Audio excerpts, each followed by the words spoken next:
Hola, mi nombre es Johnny Valero.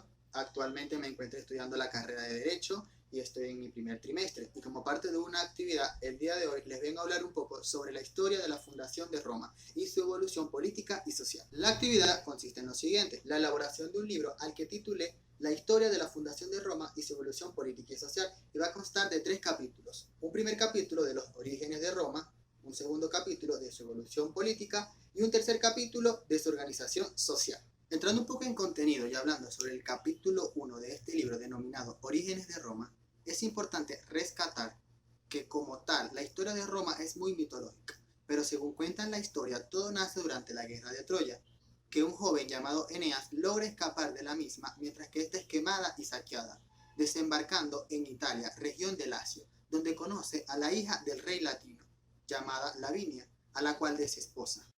Según cuenta la leyenda, Ascanio, hijo de Eneas, logra fundar en las orillas del río Tíber una ciudad a la cual llama Alba Longa, en la que muchos de sus descendientes fueron reyes, hasta llegar a 2 hermanos, Numitor y Amulio, donde Numitor, por ser el hermano mayor, era quien reinaba.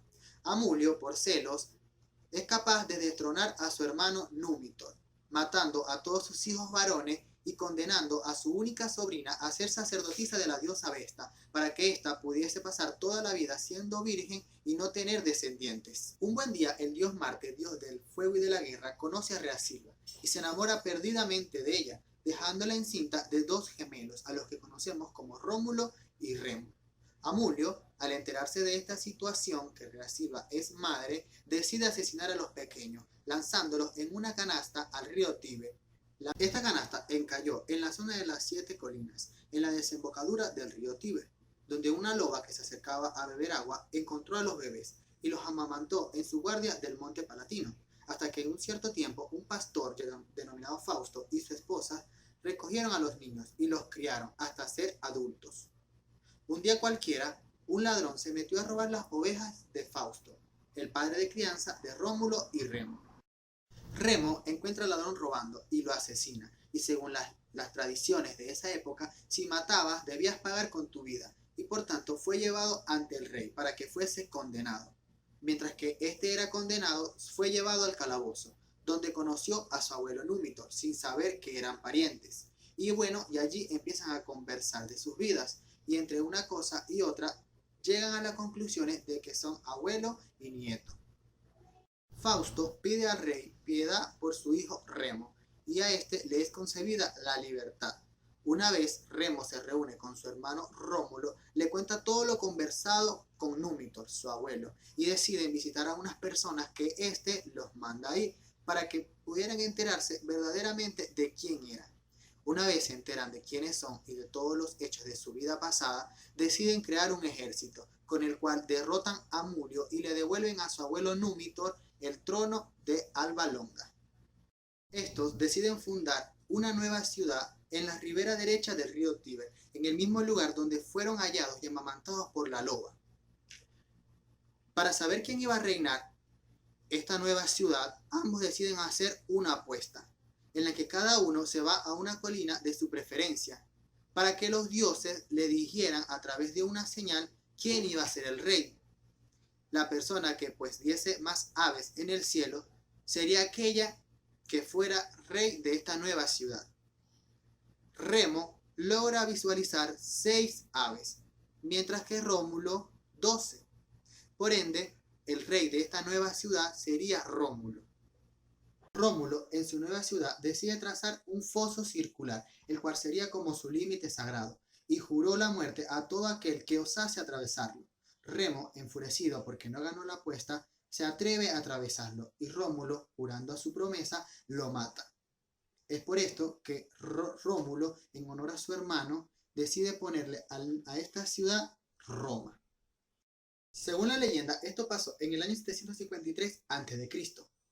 Lo que sucede es que el monte Palatino ya era habitado por 3 tribus, las cuales fueron entonces los primeros ciudadanos romanos.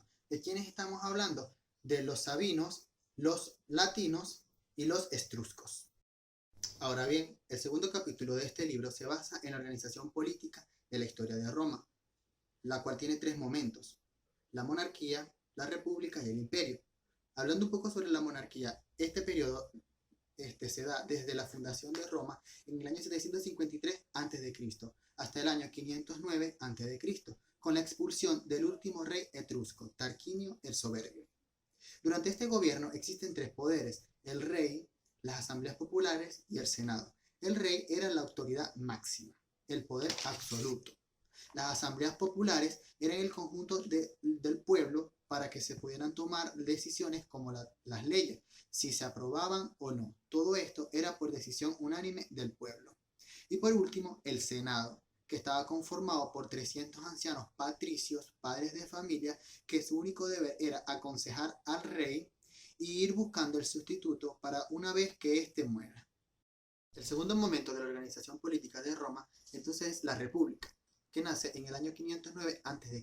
y abarca un periodo de 5 siglos. La República se establece en Roma debido a un movimiento revolucionario que se levanta en contra del último rey que estuvo gobernando en ese momento, que fue Tarquinio el Soberbio.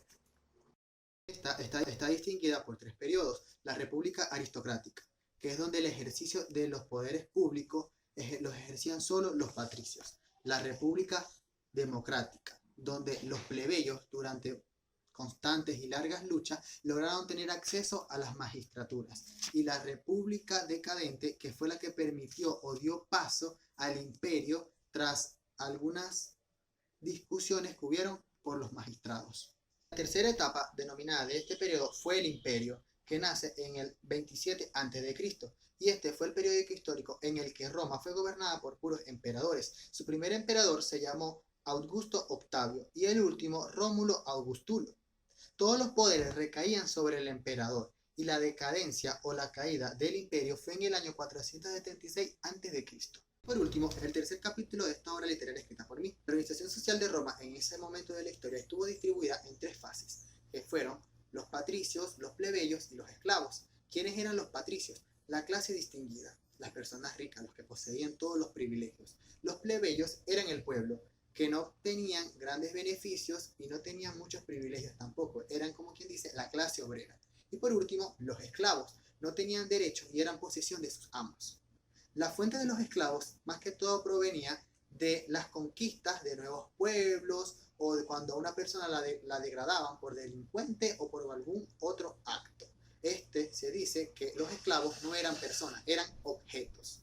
Y bueno, esto ha sido todo por hoy. Espero que este material haya sido de provecho para ustedes. Y si llegaron hasta el final de este video, quiere decir que lo que vieron les gustó. Por lo tanto, los invito a que le den me gusta y se suscriban a este canal. Nos vemos en un próximo video.